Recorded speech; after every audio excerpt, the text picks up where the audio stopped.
Part of South Fort Myers had water going right up to their garages. Wink News reporter Jillian Haggerty joins us live near Winkler Road and Cypress Lake in South Fort Myers. Jillian, roads there too look a lot better today. Were neighbors surprised by the amount of water? Chris, neighbors weren't surprised, but they are frustrated, saying that this has been an ongoing issue for years now. And I did speak to one man who told me that the floodwaters got up to 6 inches, and if it wasn't for putting out sandbags, it would have gone into his home. Within 30 minutes, I'll have water up against my garage door. That's one neighbor I spoke with from this Fort Myers neighborhood, but he's not the only one dealing with flooding issues. Probably the water went like all the way down this road, and it was like 8 inches deep, probably like a foot deep, honestly, like over there, and it went all like an inch deep in my garage. So the weather this week is all it took for this neighborhood to take float.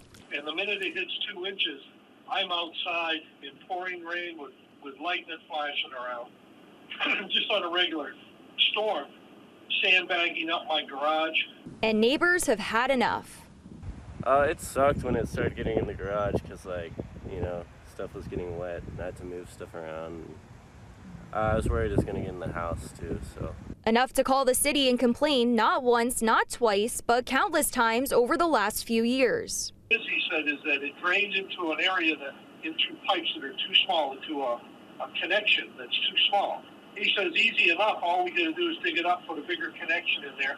But the neighbor told me that's the last time he heard from the city, and people say they just want relief from the flooding affecting their lives and homes. I'm almost 70 years old, and I've had back surgery here within the last year, and I'm out there sandbagging in a hurry.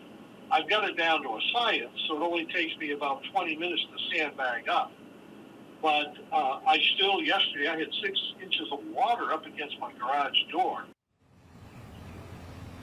People in the neighborhood say they're always having to use sandbags covering their front doors and garages because even with just a couple inches of rain, flooding still occurs. Reporting live in Fort Myers, Jillian Haggerty, Wink News.